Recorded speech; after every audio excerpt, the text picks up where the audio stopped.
Licence తీసుకున్నాక మన line clear అయిపోయినట్టే.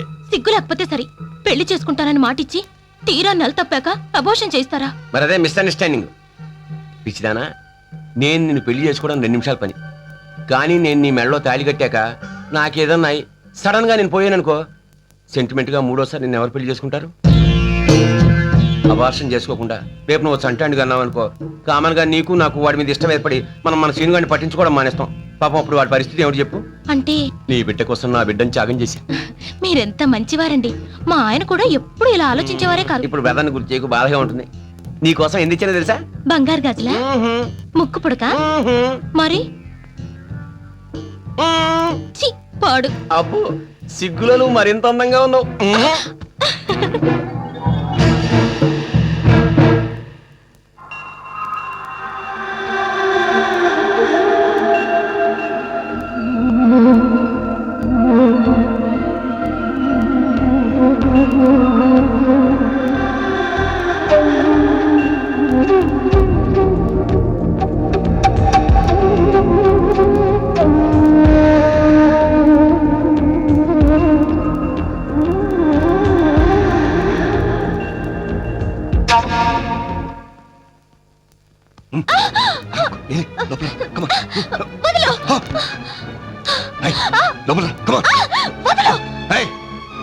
ఏంటే బెట్టు చేస్తున్నావు?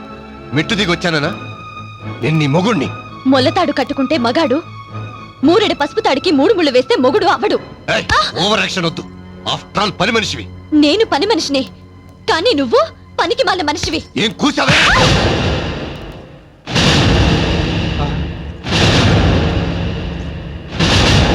పాచి పనులు చేసి నా చేతులు చాలా గట్టిపడ్డాయి. తిరిగి కొట్టానంటే దవడ పగిలిపోతుంది. నన్ను కొడతావా? ఆగో! ఏ అధికారంతో నా మీద చేయి చేసుకుంటున్నావు?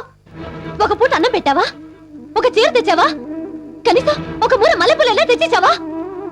ఓహో, ఈ సృష్టికారం చూసిన మగాడివయ్యావా? ఈ మహానుభావుని ఆదర్శంగా తీసుకున్నా ఆవిడ కొడుక్కి ఆడుకోవడానికి 4 బొమ్మలైనా తెచ్చి పడేస్తున్నాడు.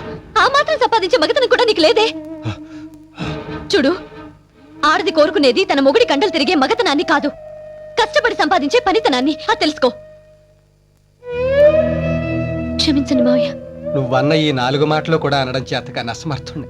నాకు క్షమాపణలు ఎందుకులేమ్మా?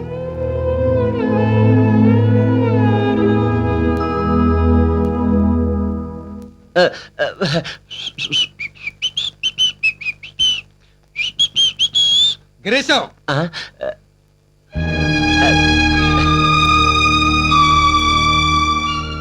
ఈ కొంపలో పెళ్లి కాని 2 ఆడపిల్లలు, పెళ్ళైనా కాపురానికి నోచుకొని ఒక కోడలు ఉన్నారు.